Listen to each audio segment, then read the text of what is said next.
What's up, y'all? It's Dr. Paul with another mail call. I have over 40 years experience collecting comic books, and my channel is about sharing my experience and passion for comic book collecting, investing, and conservation with you. In today's mail call, we have an important comic book from the very early Marvel Age. It's a key that helped shape the direction of the Marvel Age, and I'm super happy to open it on camera today. I want to say how much I appreciate you joining me and thank all the viewers, especially those that take the time to like, subscribe, and comment on my videos. This is well packaged from the seller here. This is an eBay seller and arrived safely and on time. I'm very excited. This is one of the very last issues that I need to finish this run. Well, as I like to say, what is it and why do we care? This is Tales to Astonish number 35. It's the September 1962 issue with the lead Ant-Man story written by Stan Lee and penciled by Jack Kirby. It's the second appearance of Hank Pym and his first appearance as the costume superhero Ant-Man. It's also the first appearance of unstable molecules in the Marvel Universe, although Fantastic Four number 6 is widely credited with their first appearance, but more on that later. This book is foundational to the Marvel Universe and the MCU. To put it in context, remember that comic books generally, and superhero comics specifically, had been in decline since the end of World War II, and the entire industry had been nearly destroyed by Frederick Wertham's publication of Seduction of the Innocent in 1954, and the subsequent Senate Subcommittee on Juvenile Delinquency hearings led by Senator Kefauver of Tennessee. These two book-burning zealots and their busybody followers nearly ended the comic book industry. Wertham actually said under oath that comic books were more dangerous to children than Adolf Hitler. Wertham was considered a well-respected and much-followed expert in psychology at the time, and that statement gives you some sense of the culture war that was occurring in America during the era of McCarthyism. The result was the Comics Code Authority and heavy censorship of comic books. Only 3 self-titled superhero comics survived and continued to be published in the late 1950s. DC's Big 3: Superman, Batman, and Wonder Woman.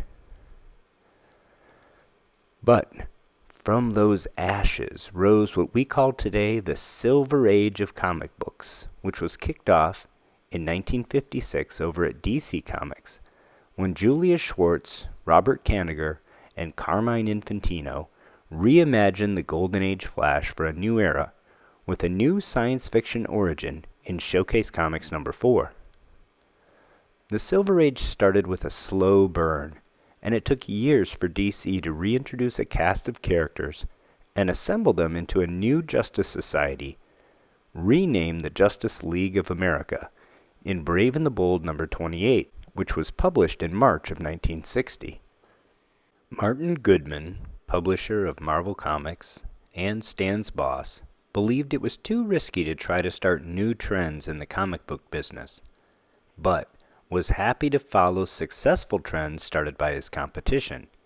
And when he found out that the Justice League were a commercial success, he ordered Stan Lee to start pumping out superhero comic books. At the time, Marvel was publishing every genre but superheroes. They had 5 teen humor titles, 4 Western titles, 4 monster suspense titles, 2 romance titles, and 1 war title. From these, Stan and his collaborators set to work creating the Marvel Universe. Stan first launched, with Jack Kirby, a new superhero team, the Fantastic Four, in their own new title in November of 1961. The first appearance of Hank Pym was next up in January of 1962 in Tales to Astonish number 27, another Stan and Jack collaboration. But he wasn't the Ant-Man just yet. Hank Pym was just a scientist who created, and then destroyed because he deemed them too dangerous, shrinking and enlarging serums.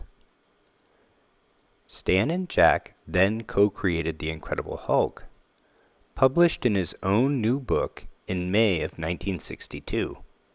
Not yet really a superhero either, more of an atomic age Dr. Jekyll and Mr. Hyde. Stan then turned to Steve Ditko to collaborate on the first appearance of Spider-Man in Amazing Fantasy 15, published August of 1962. That same month, he and Jack Kirby introduced their Superman knockoff to the world when Thor debuted in Journey into Mystery number 83. That brings us to this comic book published 1 month later, Tales to Astonish number 35, the first Ant-Man tale, and the fleshing out of his backstory and origin. At this point, in September of 1962, Fantastic Four is only on issue number 5, Spider-Man does not yet have his own title, and the entire Marvel Universe consisted of the Fantastic Four, the Hulk, Spider-Man, Ant-Man, and Thor. Superheroes were hot again, and Martin Goodman was pressuring Stan to pump out as many as he and his collaborators could, to flood the newsstands and capture more of the public's dimes than their competitors.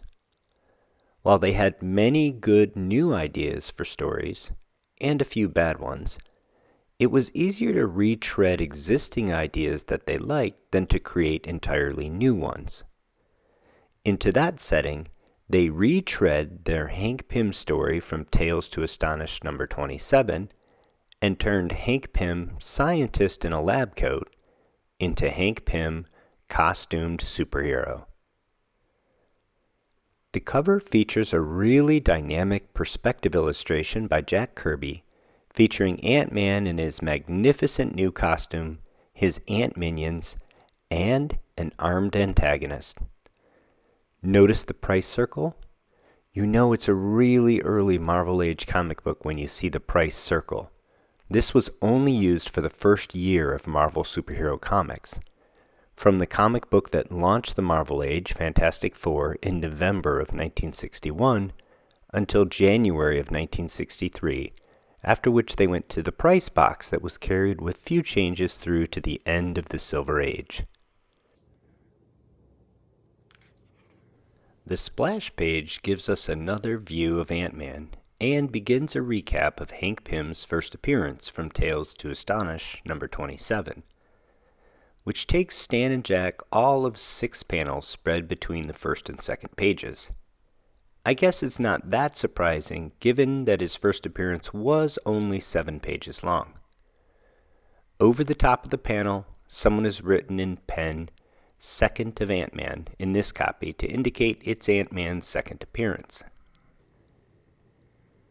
Page 2 wraps up the retelling of his first appearance, and then they tell the rest of Ant-Man's origin, including how he reconcocted the shrinking and enlarging serums, studied ants, and learned how they communicate.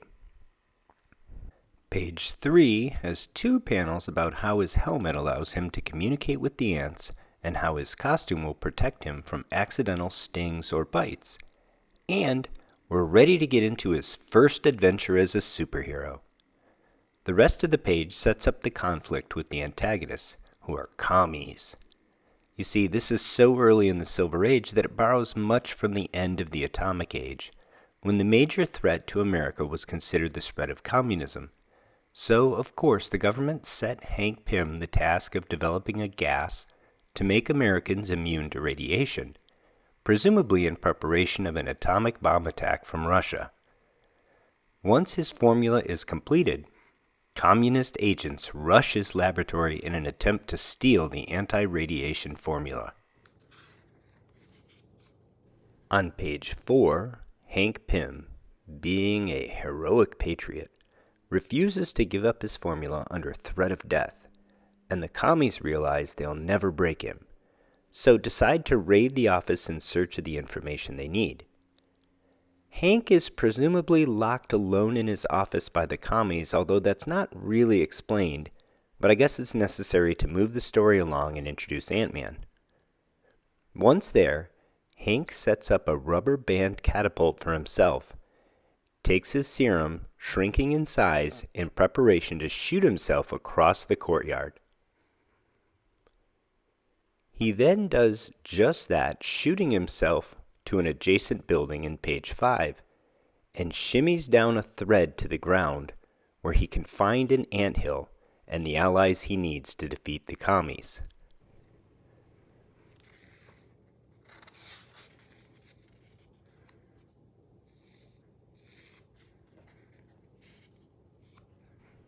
The first page of part 2, page 6, is a 3/4 splash page with Ant-Man already in the anthill, but we learn that his helmet is largely untested. On page 7, Hank learns he can communicate with the ants, but his control of them is not absolute. He needs to teach a large worker ant who's boss, and it's then that he realizes for the first time that he's retained the strength of a full-grown man.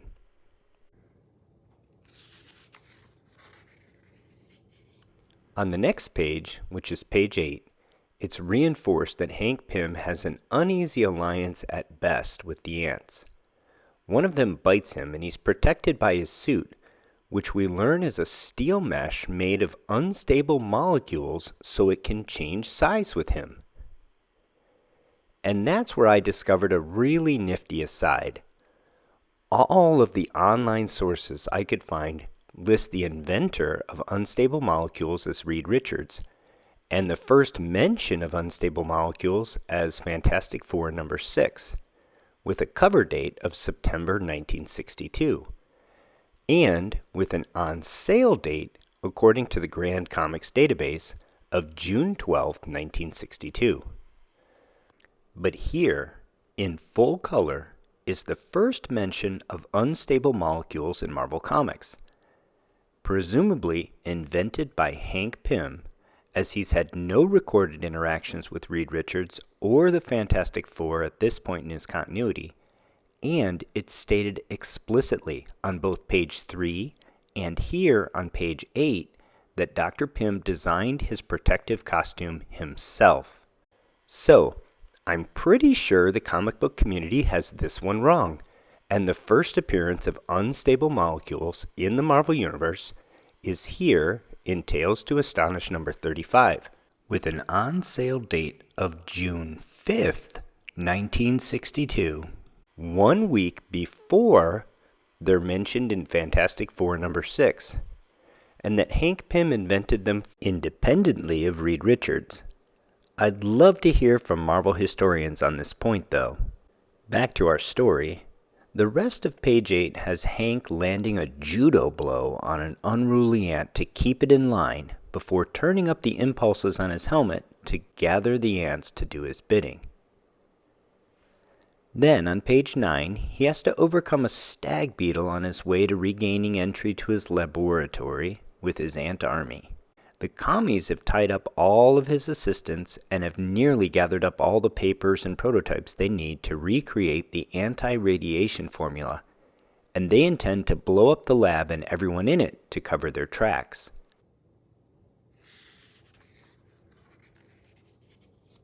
On page 10, Hank unties one of his lab mates, and we learn that even his loudest screams would not be heard by his coworkers due to his tiny size.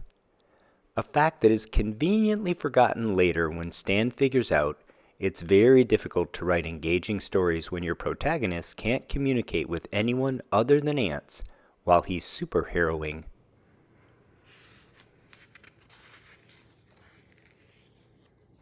Part 3, titled The Ant-Man's Revenge, kicks off with page 11 of our tale and Hank communicating with his ant army to attack the communists. And that must have been difficult for them because I think of all the animals on planet Earth, none are more like communists than ants. On page 12, the communists are quickly subdued, with biting ants and ants plugging up their pistols with honey. The assistants are freed and fight back like freedom-loving Americans now that the communists are unarmed.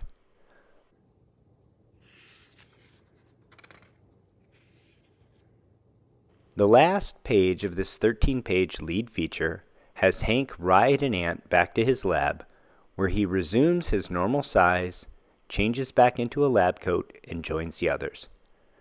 Our story ends with Hank musing when he may be forced to assume the identity of Ant-Man again. The answer is soon, because Stan needed to pump out as many superhero books as he could, and the next issue of Tales to Astonish was only 1 month away. A really fun aspect of this particular copy is this taped-in panel showing a cutaway drawing of a secret exit from Hank Pym's lab by which Ant-Man could come and go from the lab. This panel is actually from page 10 of issue 42 of Tales to Astonish. I find it so amusing that someone cut that panel from that book and taped it into this issue. While the conservator in me wants to remove this tape, the historian in me likes the provenance of this copy, and I'm on the fence whether I should do anything at all about this added panel.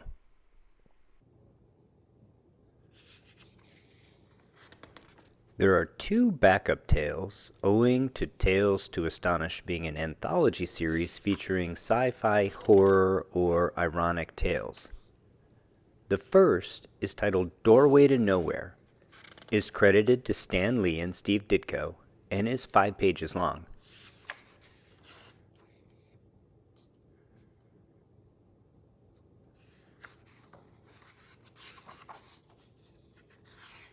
The second is titled The Thing from Outer Space. It's also 5 pages long. It's penciled by Don Heck with an uncredited writer.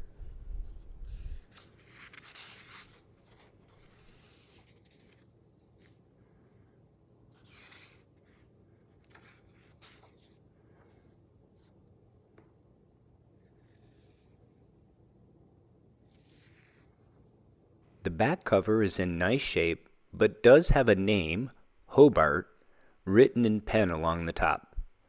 Overall, a really nice copy of this comic book that is over 60 years old. Hank Pym was a major player in the early Marvel Age. He headlined Tales to Astonish from this issue, number 35, through to issue number 59, a full 2 years, after which he alternated covers with the Hulk for a year, before being ultimately dropped from the title in issue number 70 in favor of Prince Namor the Submariner.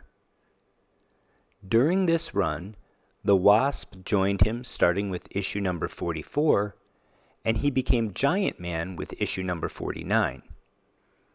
As true Marvelites know, he and the Wasp go on to be founding members of the Avengers. That makes this issue, with his transformation from scientist to superhero, foundational to the MCU and the Marvel Universe. There are 984 universal copies of Tales to Astonish number 35 in the CGC census, with a median grade of only 4.5, making this nice mid-grade copy a very sweet pickup. I'm not really sure how this book would be graded by CGC. By their own rules, they're supposed to ignore the tape and grade as if it isn't there if it's serving a purpose. If it does not serve a function, they state that we'll treat it as a defect and downgrade.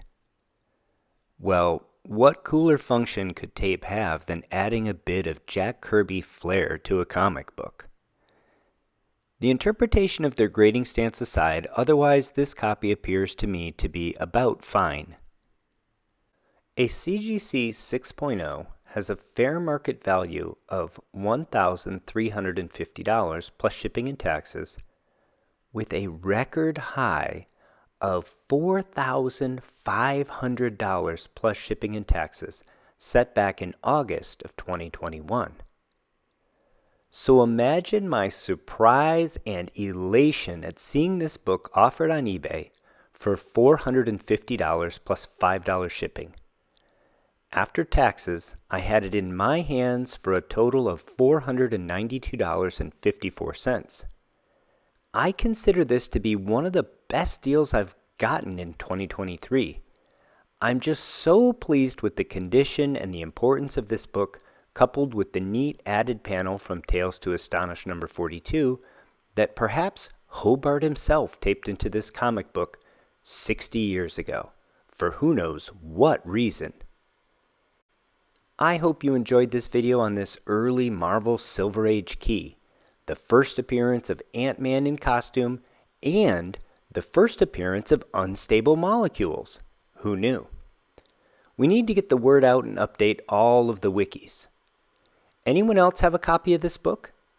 If this were your copy, what would you do about the taped-in panel? Let me know in the comments below.